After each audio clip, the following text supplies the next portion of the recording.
Inovadores da saúde, um tema que é do seu interesse, apesar de você poder achar que não é. Tem um filósofo importante, que eu não lembro o nome dele agora, mas depois a gente procura, que fala assim: o castigo para aqueles que não se interessam pela política é que eles serão governados pelos que se interessam.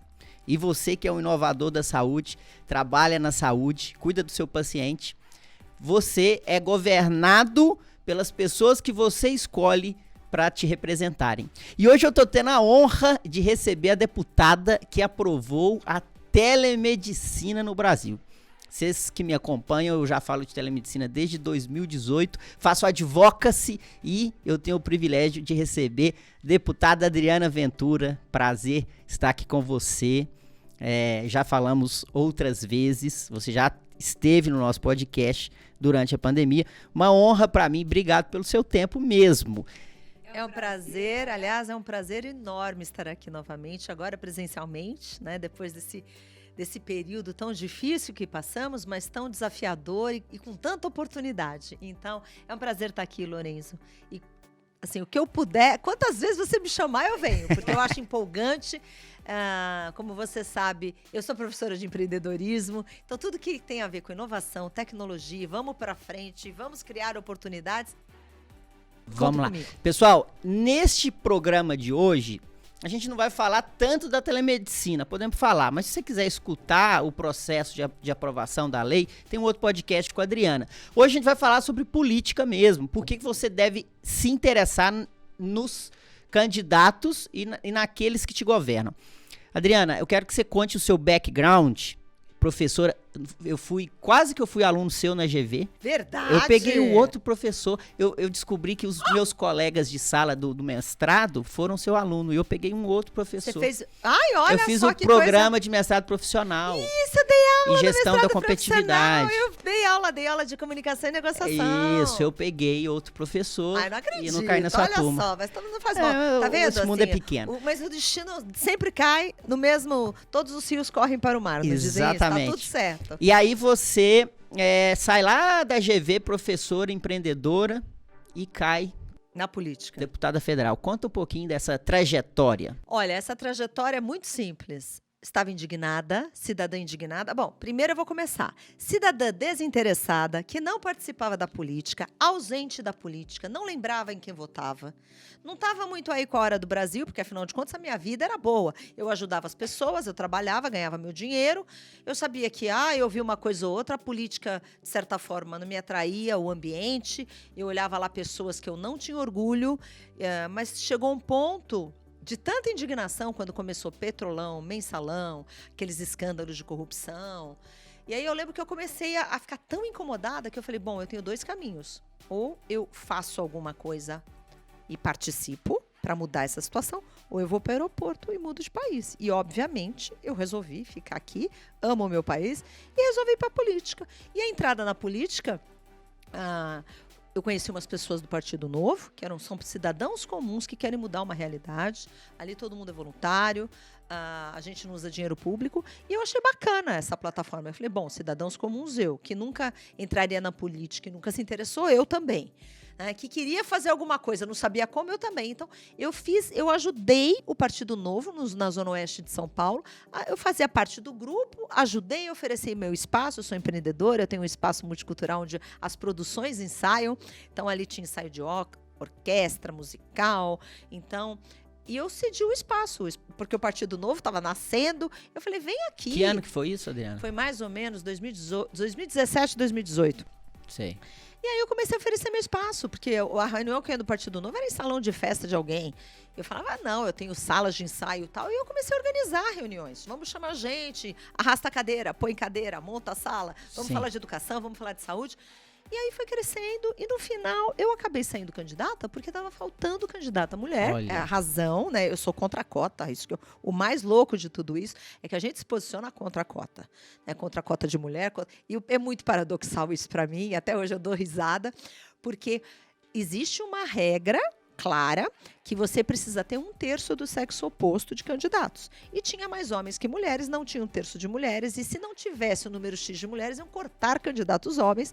Então, não, e eu comecei a buscar candidatas, as amigas, liguei para todas, e algumas que foram falaram assim, como assim, você não vem também? Eu acabei entrando, fazer processo seletivo, estudar, e foi isso que aconteceu. E aí, Adriana, olha, numa situação, né, tem uma palavrinha que eu gosto muito, que é a serendipidade, que o acaso favorece a mente preparada, né? Isso pegar a oportunidade. Tem muito no digital, né? Lá no Cubo, onde que a nossa startup fica, tem um letreiro grande, serendipidade, que é isso, né? Você está disposto a acontecer, a fazer acontecer. E como que você acha que você foi eleita já na primeira, comprovando a tese da serendipidade? Me conta. Eu conto, mas vocês vão entender bem, principalmente o pessoal do Cubo, todos os empreendedores vão entender bem, né? A gente faz, a gente vai lá e faz. Então, eu ouvi, o que eu mais ouvi na minha campanha em 2018. Ai, você sabe que você não vai ser eleita, né? Ai, você sabe que você não tem chance, né? E eu, assim, aquela coisa que a gente é obstinado, a gente é resiliente, a gente vai lá e faz. Eu comecei e falei, não, eu vou ajudar alguém a ser eleito. E no final, você me pergunta, como você foi eleita? Olha, teve uma hora que também eu resolvi fazer. Eu falei, eu tô aqui fazendo campanha para ajudar a eleger alguém. Eu trabalhei muito. O que eu fiz? Eu trabalhei muito, como todo empreendedor faz o seu negócio, vai lá, trabalha. Então eu lembro que 5 horas da manhã eu fazia, onde me chamava eu ia, não importa o horário. E apesar de não ter nem dinheiro para fazer campanha, minha campanha foi relativamente barata, não foi tão barata assim, né? Depois a gente pode falar disso. Mas eu fiz uma campanha barata, fiz uma campanha com amigos de base, amigos do colégio, estudei no Colégio São Luís, então a turma do São Luís ajudou, a turma da GV ajudou, amigos do balé, da cultura ajudaram, família ajudou e pronto, e foi isso. E a campanha começou a crescer. E eu trabalhei muito. E são muitos deputados federais, votos pra caramba que precisa ter, né? Isso eu gosto até de explicar, porque às vezes as pessoas também lembram a regra mudou, e eu acho legal falar. É muito voto, mas não é um voto só da Adriana. Então, o que é importante saber? Todo mundo sabe. Uma cadeira de deputado federal no estado de São Paulo, vou falar só do estado de São Paulo, 300 mil votos, mais ou menos. É muito, gente, é muito voto, coisas assim. Pouquíssimos deputados se elegeram com os próprios votos. Talvez 10, eu não sei nem precisar esse número, mas são muito poucos. Dos 503 parlamentares, 10 se elegeram com os próprios votos. Então, o que acontece? No caso do Novo, nós temos vários candidatos. Em 2018, acho que foram 50.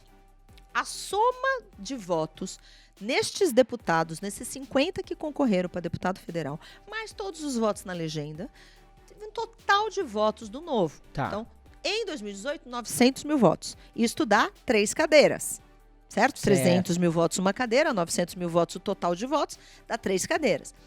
E quem ocupa essas cadeiras? Os mais votados do partido. No caso, nós tivemos 3 cadeiras, eu fui a segunda mais votada, ocupei uma cadeira no estado, né? A gente está falando do estado de São Paulo. Agora, o que é bacana? As pessoas falam, mas essa história de puxador de voto, que nem o Tiririca, que puxa um monte de gente e leva a 3...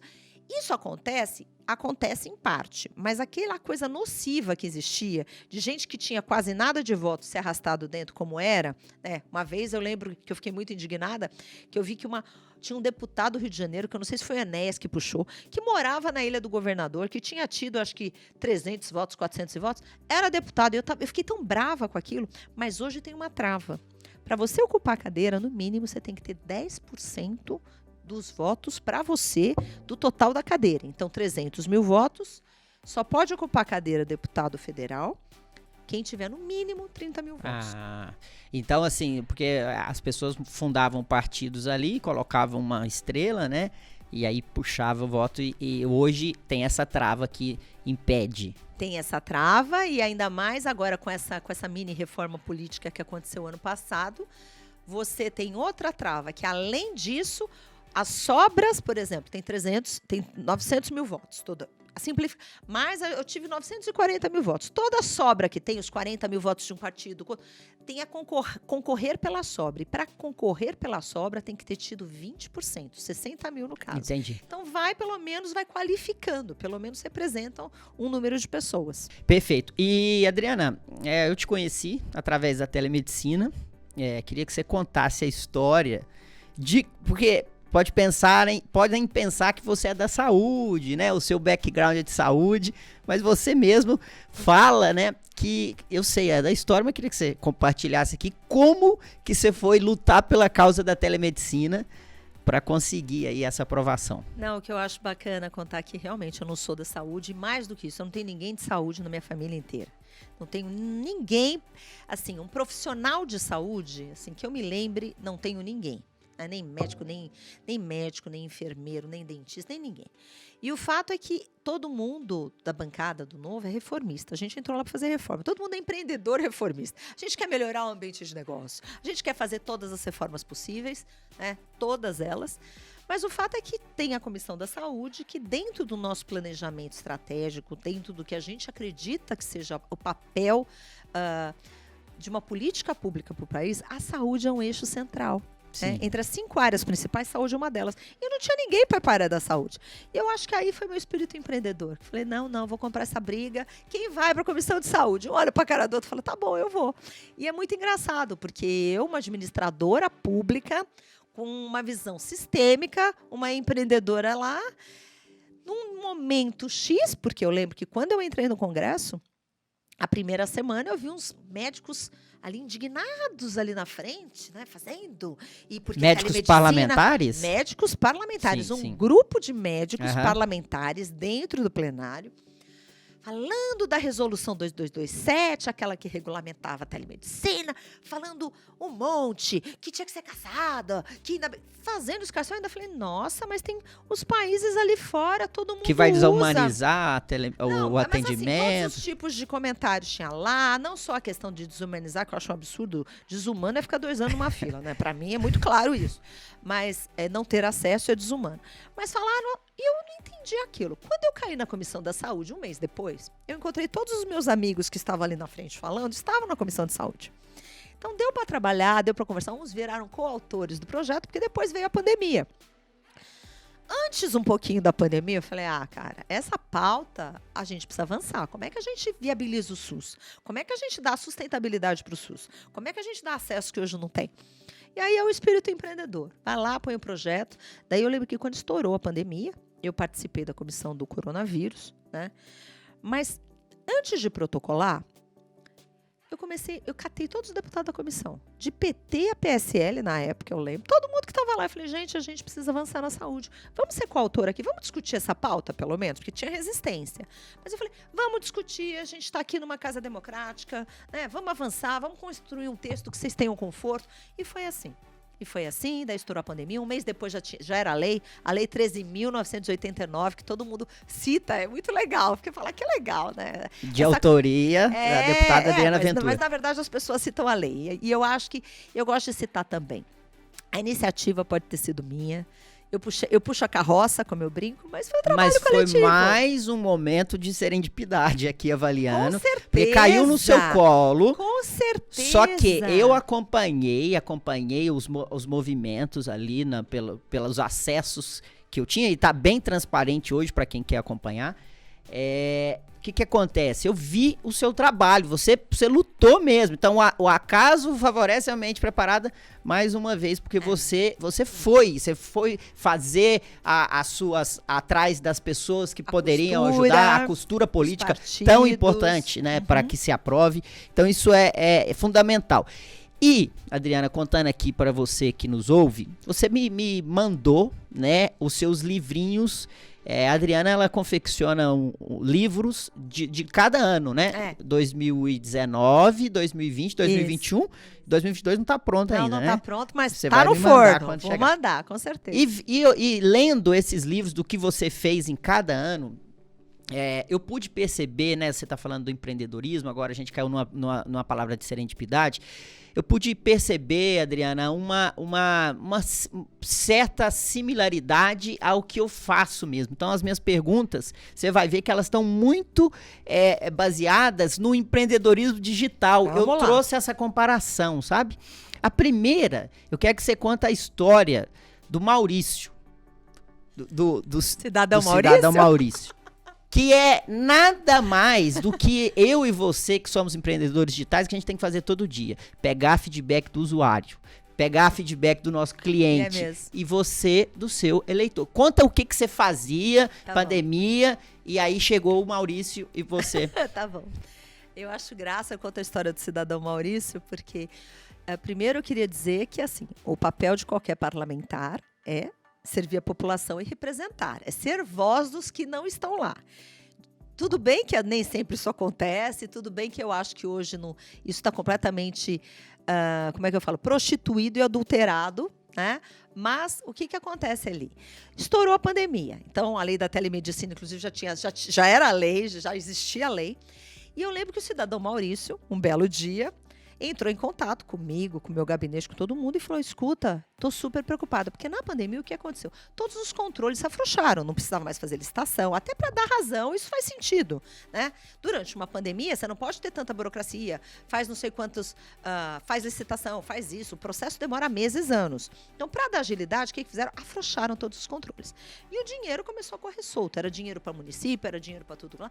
E as fraudes, corrupção e tudo mais continuaram a comer solto. E essa ideia do projeto, que foi um projeto que eu aprovei na Câmara dos Deputados, que foi uma outra coisa bem empreendedora, eu pedia que duplicasse as penas dos crimes de corrupção. Porque crime de corrupção, quem mete o dinheiro, a gente só via escândalo de governador, respirador que sumiu, secretário da saúde que foi preso, era respirador que vendia em loja de vinho, um monte de absurdo. E uma dinheirama que sumia. E o cidadão Maurício falou, pelo amor de Deus, vão roubar muito e muito mais. Faça uma lei que pelo menos duplique as penas dos crimes de corrupção durante a pandemia. Porque estão tirando o dinheiro da saúde, estão tirando o dinheiro da população e é essa corrupção que mata, né?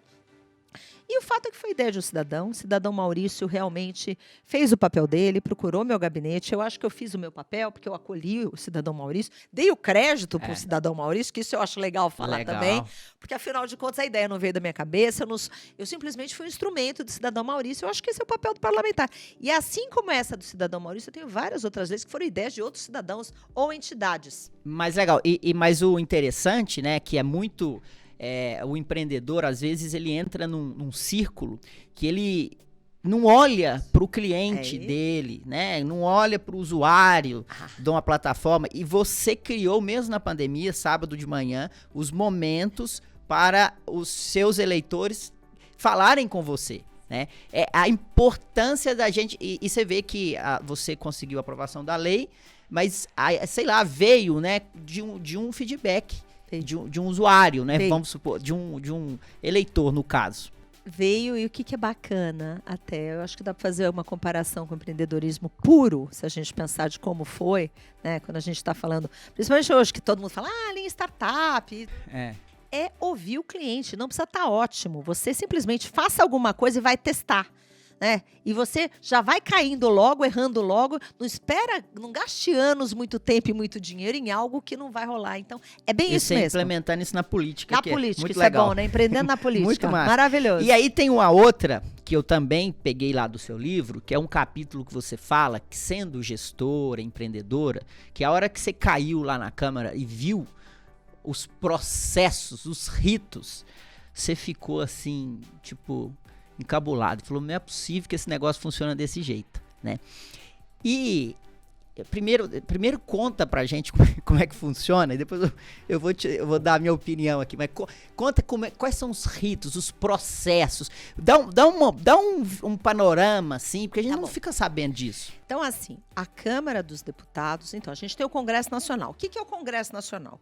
Congresso Nacional é Senado Federal mais a Câmara dos Deputados. Senado Federal representa os estados, são 3 senadores por estado.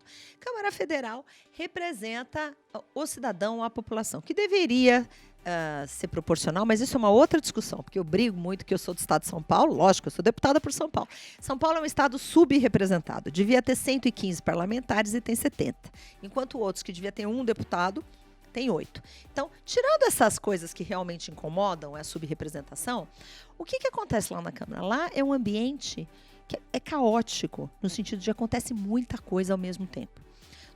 A maioria das coisas, as pessoas olham e falam assim, vocês aprovaram isso no plenário. Então, lá dá para aprovar coisas no plenário e coisas nas comissões que não vão para plenário. As pessoas acham que o que é aprovado, tudo vai para plenário e todo mundo vota tudo. Antes de ir para plenário, é discutido na comissão? Então, assim, o que acontece? Tem projetos que passam pelas comissões e obrigatoriamente tem que ir para plenário. Então, por exemplo, proposta de emenda à Constituição, em tese tem que passar em comissão na CCJ, em comissão especial para depois ir para plenário, e outros tipos de lei que obrigatoriamente tem que ir para plenário, né? Tá. Projeto de lei complementar e outras leis específicas. Agora, tem leis que só ficam nas comissões e não vão para plenário. Então, por exemplo, se a gente resolve fazer uma lei que coloca brinco, é obrigatório colocar brinco em todos os cachorrinhos. Estou dando um exemplo, tá bom? Claro. Aí, onde obrigatoriamente vai passar?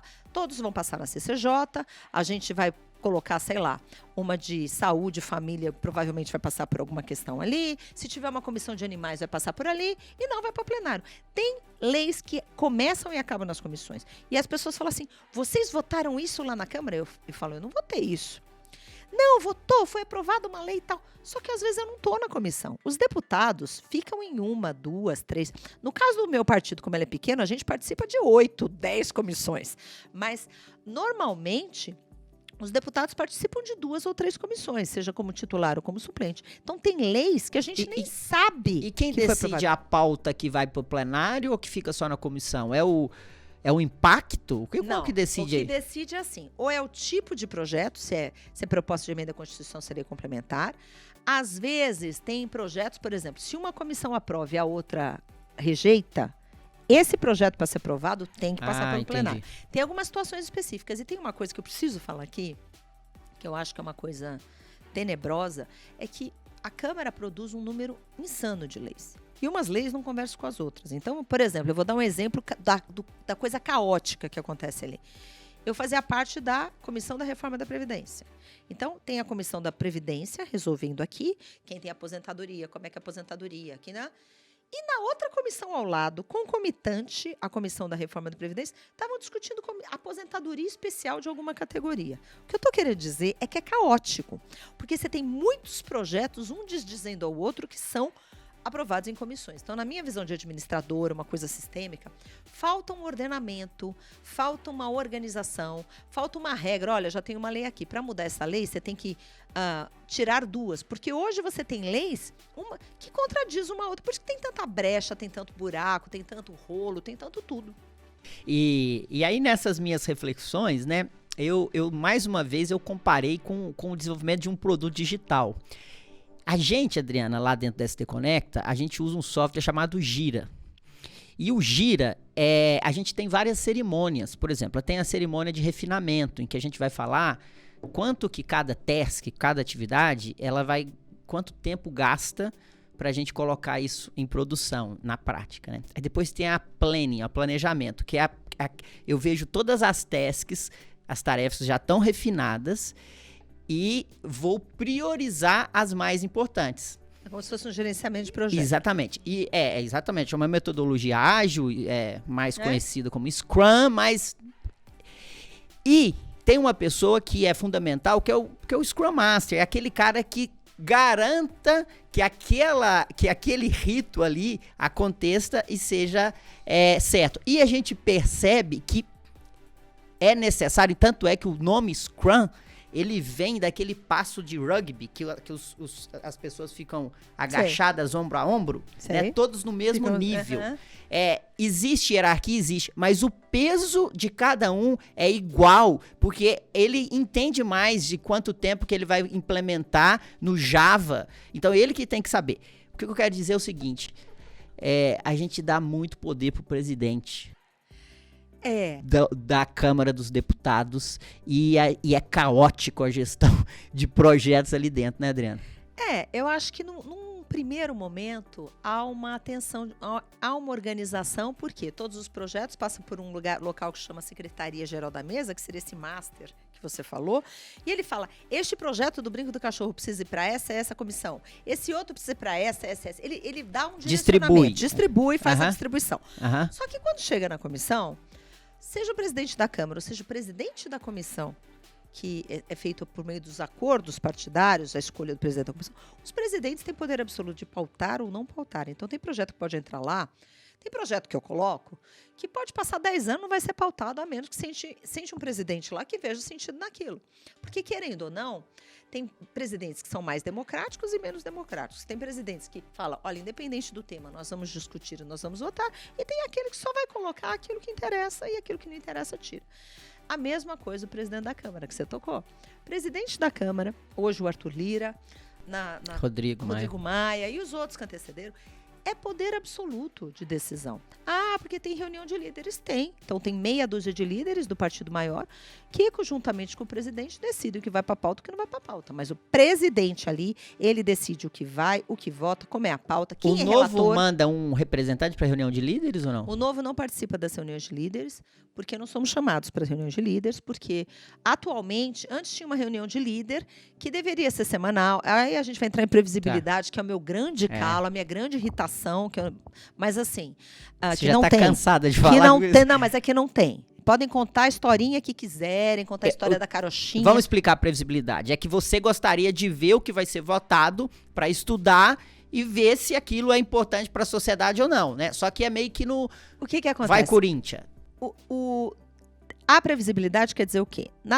Minimamente, os líderes, o líder de cada partido, não interessa se é grande, se é pequeno, se é minoria, se é maioria, se é base, se é independente, né? Como é o caso do Novo e tal. Faz uma reunião e eles adotam os critérios ali do que é prioritário e tal. Ok, tem um líder para isso, eu posso até não gostar, achar um absurdo, mas tudo bem. De qualquer maneira, respeitando a hierarquia, a gente devia saber a pauta e saber o que vai ser votado na terça, na quarta e estudar, porque o projeto não é o que é colocado. Então, se eu coloco num projeto, vamos supor, se eu coloco no meu projeto do cachorrinho, é obrigatório colocar brinco em todo cachorro, blá, blá, blá, sei lá. O relator, eu sou autora, você é designado como relator, que é o presidente da comissão, do plenário que resolve quem é.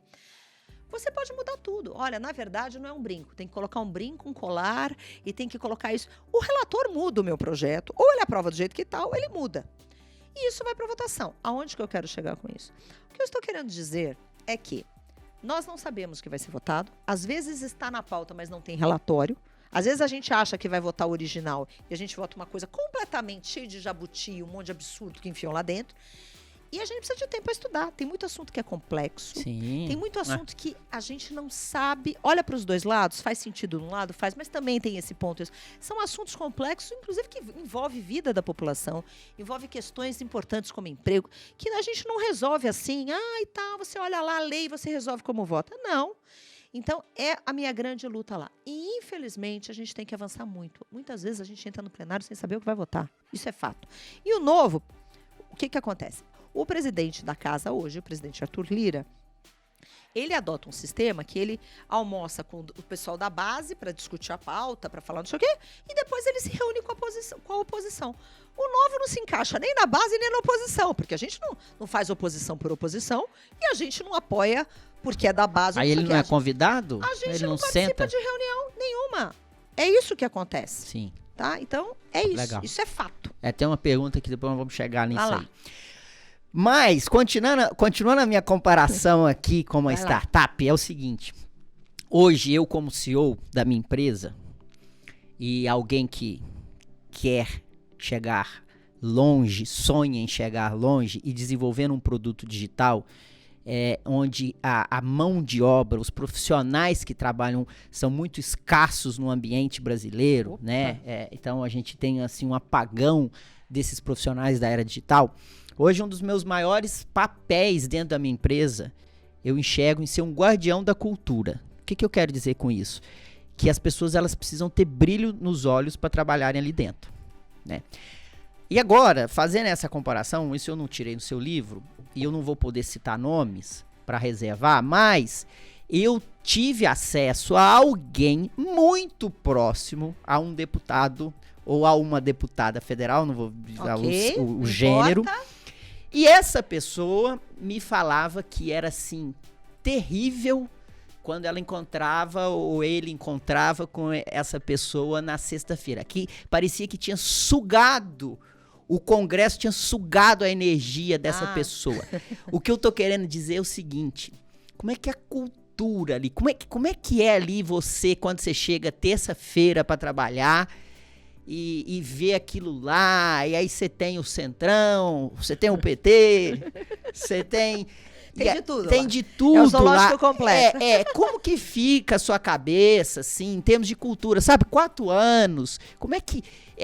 porque eu acho que, assim como numa empresa que quer ir bem, que quer desenvolver, a cultura é importante, né? O clima, como é que é o clima de trabalho lá, assim, sabe? Te suga, como que você...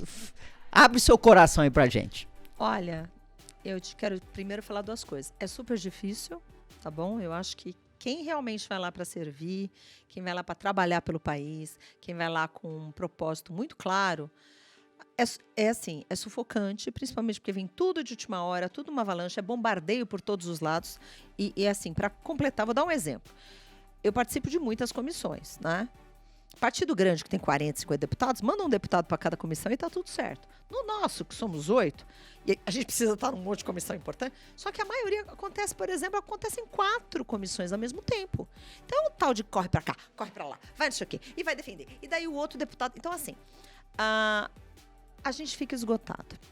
Além do que, eu acho que a questão maior que suga a gente, que eu acho que esse relato desse deputado ou deputada é bem real, porque muitas vezes a gente não sabe qual que é a real intenção. As cartas não estão na mesa. Ali, o jogo... nem todo mundo conhece o jogo. Às vezes a gente é inocente e útil, a gente pode ser usado como massa de manobra, a gente pode ser usado como um monte de coisa. Basta ver a questão do orçamento, né? Agora que, assim, eu tenho planilhas dos orçamentos, eu participei da comissão mista de orçamento, que também é outro que não é minha área, mas eu me enfiei lá dentro, porque eu falei, eu preciso ir.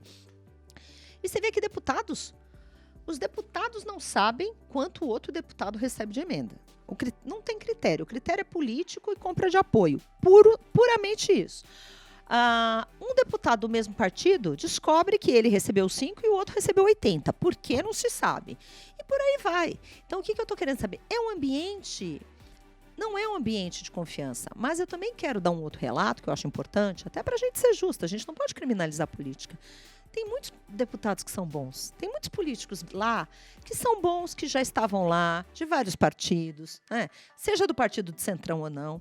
Tem deputados que estão ali para trabalhar. Às vezes, na cidade que ele tem, só tem o partido A, só tem o partido B. Então, eu não estou querendo aqui nem desqualificar, nem criminalizar ninguém. Mas o fato é que nem todo mundo joga na mesma cartilha. Nem todo mundo joga o mesmo jogo.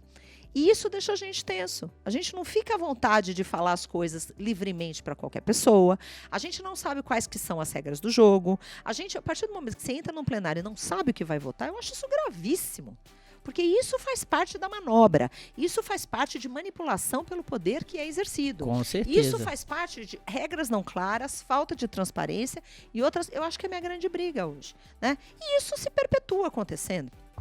Ô, Adriana, essas questões que eu comparo, assim, que são todas questões que, se fossem numa empresa digital na qual eu trabalho, por exemplo, essas questões, elas minariam o futuro dessa empresa.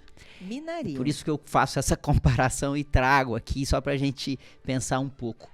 E agora, a minha pergunta, assim, é a seguinte: como que é o futuro, a longevidade, na sua opinião, de políticos como você, assim, que são formiguinhas ali, que vai dar lá, joga pra cá, que no final da semana tá sugado. E que vê tudo isso, mas quer previsibilidade. Muitas vezes previsibilidade não dá voto, porque o seu eleitor nem sabe o que é previsibilidade. Orçamento também não. No orçamento, vale a pena a gente explicar depois o que é, como que é dividido esse orçamento, tá, né? Do orçamento de bancada, do orçamento... Tá. Mas eu queria que você falasse um pouquinho, assim, de futuro, de longevidade hoje no Brasil, desses políticos como você que querem fazer diferença. Então, abra o seu coração, não foi isso que você falou? Falou. Então eu vou seguir aqui o teu conselho. Olha, o que eu acho? Eu estou falando isso sem nenhuma crítica, até porque eu me coloco... O que eu vou falar agora para as pessoas, né, como as pessoas agem, é como eu agia. Então, eu sempre fui uma pessoa ausente, né? Eu comecei falando isso, sempre fui ausente, não lembrava quem votava, não participava. Mas hoje, falando de futuro e longevidade, queria dizer que todo mundo que está lá teve voto de alguém e não foi para lá à toa. Né? Então, todos que estão lá representam alguém, um grupo e tal. É claro que tem aqueles que são mais informados, tem aqueles que são mais interesseiros para... vou colocar lá porque ele vai me beneficiar. Por questões mais republicanas ou menos republicanas, ou por ignorância, ou porque pegou o papel no chão, ou porque vendeu o voto, porque a gente sabe que a gente tem um problema sério no Brasil de compra e venda de votos. Né? Lá tem o bolsão do voto, agora está R$200 mais a cesta básica. Então, é grave. Tem pesquisa que fala em 40% de compra de votos. Isso, é. Então, isso é muito comum. Existe aqui em São Paulo, existe em qualquer lugar. Tem estados que o pessoal... Tem parlamentar que fala assim, escuta, todo mundo ali compra voto e é voto comprado e ponto. E tem pessoas que vendem para mais de um parlamentar, inclusive. Então, quer dizer, é o caos. Mas, tirando isso, que isso é crime, né? O futuro depende da realmente a população participar, realmente a participação das pessoas no sentido, deixa eu ver em que eu estou votando, escolher um candidato, acompanhar esse candidato, deixa eu ver o que ele fez. Eu acho graça, porque o acompanhar, inclusive, sabe aquela coisa que o preço da liberdade é a eterna vigilância? Essa frase é maravilhosa, porque fala que é importante a gente acompanhar, a gente questionar, a gente perguntar, a gente... realmente participar, porque quem não vota, ou vota nulo, ou vota em branco, está fazendo uma alternativa, mas na minha visão, não tem o direito de reclamar. Essa é a minha opinião. Porque as pessoas reclamam muito, que lá na política só tem isso, que só tem corrupto. Realmente, eu vivia reclamando, eu fui para a política porque eu odiava a política e odiava políticos. Então, mas as pessoas, eu me dei conta que eu me penitencio porque eu não participei da política. Então, as pessoas precisam saber que elas têm um poder na mão enorme de escolher quem vai e quem fica, e quem sai, e quem é banido. E elas precisam participar. As pessoas falam assim, eu vou te ajudar. Né? É comum as pessoas falarem assim. Olha, gostei de você, vou te ajudar, eu vou votar em você. Eu peguei e falei, não, votar é dever cívico. Você tem que votar, né? Até porque isso é um dever seu. Mas você quer me ajudar? Converse com outras pessoas. Fale para elas da importância do voto. Fale para elas da importância de escolherem um bom representante, de acompanhar, porque não adianta reclamar. E eu acho que a gente precisa evoluir, eu acho que estamos evoluindo. Eu vejo as pessoas se interessando mais, até por conta das redes, mas o papel do Congresso hoje é muito mais importante do que o papel do presidente da República. Eu vejo as pessoas discutindo, quem você vai votar? Nesse ou naquele? Gente, não discutam presidente. Quem manda na tua vida hoje, quem manda nos presidentes, não interessa se A, B, Z ou F, A e Z, não interessa. Quem manda é o Congresso. Quem tem poder de decidir o que lê, o que veta, o que decide, quanto dinheiro o presidente vai ter para fazer alguma coisa e se vai ter, é o Congresso Nacional. É deputado federal e é senador. Por isso, escolham bem. É isso que eu queria falar. E não importa de que jeito pense. Pode me pesquisar. Se gostar de mim, me apoia, por favor, que eu preciso de apoio. Mas, se não gostar de mim, escolha alguém que te represente e faça o trabalho. E já fica aqui a minha sugestão para você que está nos acompanhando. Dá uma olhadinha no que ela fez. Eu costumo dizer dos track records. Dos track records da Adriana Ventura. Dá uma pesquisada no que ela fez, né? Quantos projetos de lei aprovados, Adriana? Eu aprovei 10 projetos de lei na Câmara. Assim, é engraçado. Eu gosto de contar só 2 casinhos.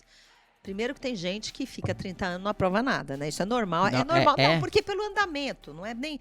Tem 20 mil projetos ali. A gente já conversou do poder do presidente. Não, normal não é, não. O cara ficar 30 anos e aprovar um projeto de lei, enfim, não é. Você ficou 4 e aprovou 10, não pode ser. Assim. Mas o que é legal? A gente precisa ser chato. Eu tenho uma característica. Eu não sou youtuber, eu não sou de lacrar em lugar nenhum. Eu não subo lá para falar mal de ninguém. Mas eu trabalho. Eu vou lá, eu trabalho, eu não falto, eu sou econômica. E eu sou chata. Eu lembro que eu fiquei no pé do Rodrigo Maia, mas tanto, porque ele nunca ia querer pautar meu projeto. Os líderes também não queriam. Imagina duplicar pena de crime de corrupção. Corrupção não é pauta, corrupção não tem vontade política para provar nada que combata corrupção, vamos ser claros. Nem fim do foro, nem prisão de segunda instância, e muito menos duplicar pena de crime de corrupção. Né? Ninguém quer ficar mal com ninguém. Mas eu fui tão chata que ele fez uma sessão exclusiva pro meu projeto. Exclusiva, só tinha o meu. De tanto... Teve uma hora que eu falei assim, você não vai sair disciplinário. Daí ele pegou e fez uma sessão exclusiva. Olha que legal. E aí, Adriana, pra gente encerrar... a gente só contar um pouquinho, né, dos orçamentos, do dinheiro. O deputado é eleito de cara, ele tem 15,9 milhões, né, para investir, que é o dinheiro, é o bolo dividido para cada deputado federal. E aí você vai usar esse dinheiro de acordo com o seu juízo, né? E também tem o orçamento de bancada. Isso. E também agora tem emenda de relator, vulgo orçamento secreto. Então explica isso aí pra gente. Então, assim, de uma maneira geral, dentro do bolo do orçamento, a maior parte do orçamento, 97% mais ou menos, já é engessado, com salários, com tudo. Então, a gente tem pouco dinheiro discricionário para investimento. Então, isso é fato. Um parlamentar, quando entra lá, além das verbas naturais que ele tem, né, mais ou menos em ordem de grandeza, ele tem 120 mil, 115 mil para contratar até 25 assessores por parlamentar por mês, além de 40 mil, que é cota parlamentar, para passagens, reembolsos e outras coisas mais. Tá. Então faz uma conta aí de 150, 160 mil. Eu gasto 10% disso, tá? Só disclaimer, pronto, vim para cá. Além disso daqui, ele tem emendas individuais. O que é essa emenda individual? Mais ou menos 16 milhões, que foi o que você falou, por ano. Então, o parlamentar destina para sua cidade, para sua cidade não, né? Para o estado inteiro de São Paulo, ele faz uma avaliação e ele destina para hospitais, para instituições de saúde, de assistência, para construir alguma coisa, para asfaltar. Todos os parlamentares federais, seja deputado, senador, tem 16 milhões ano. Tá. Eu faço critério de seleção de emendas, as pessoas mandam projetos e eu destino por os meus critérios técnicos. Eu tenho os critérios que eles podem ser melhorados, sem sombra de dúvida, mas são os meus critérios. E tem uma outra emenda de bancada, que toda bancada estadual tem direito a até 250 milhões por ano, mais ou menos. Toda legenda partidária? Não é toda a legenda. Esse não é por partido. Este é por estado. Então, a bancada federal paulista, os 70 deputados de São Paulo, mais os 3 senadores, tem direito a 250 milhões. O estado de Roraima... O mesmo valor. O mesmo valor. Mesmo que tenha 8 deputados e 3 senadores, recebe o mesmo valor. E esse valor deveria ser destinado para obras estruturantes no estado. Ponte, estrada e outras coisas, porque são todos os parlamentares do estado direcionados para aquela mesma coisa. E também tem o que a gente chama hoje, um outro tipo de emenda, que são as tais emendas de relator, que são aquelas que é a emenda da negociação, a emenda do jogo político, a emenda da compra de apoio, que ninguém sabe o que se passa ali e quais são os critérios, porque são critérios políticos e do balcão de negócio, para ser clara. Então, se você tem em emenda individual mais ou menos 7 bilhões, você tem um pouco mais, uns 8, 9 bilhões, você tem emendas de bancada, que representa 7 bilhões, e você tem emendas de relator, que é mais ou menos 20 bilhões. E o relator é o relator dessas comissões? Não, o relator é o que o presidente escolhe. O presidente da República? Ou o presidente, da Câmara? Da Câmara e do Senado. O que acontece? Quando a gente está falando de orçamento, a comissão é mista. Você sempre vai ter o presidente da comissão mista da Câmara e, se for da Câmara, o relator é do Senado. E vice-versa. Se o presidente da comissão mista de orçamento é do Senado, o relator é da Câmara. E quem escolhe o relator, lembra que eu falei que tem o autor do projeto e tem o relator que pode mudar tudo? O relator é escolhido pelo presidente da Casa. E o que a gente está falando hoje, quando a gente vê todas essas coisas de orçamento, gente, hoje o nome é emenda de relator. Sempre teve negociação com os parlamentares da base, a gente sabe que tem... Sabe, isso vem de décadas passadas, a gente não está falando que é uma coisa nova, mas o montante e a maneira como está sendo feita realmente está passando, na minha visão, um pouco do limite, porque nos últimos 2 anos eu fiz um levantamento, falei lá no plenário 500 vezes, peticionei onde estavam tentando colocar quanto que cada parlamentar tinha indicado, porque essa informação não tem. São 600 parlamentares, 400 parlamentares responderam. 200 simplesmente não responderam.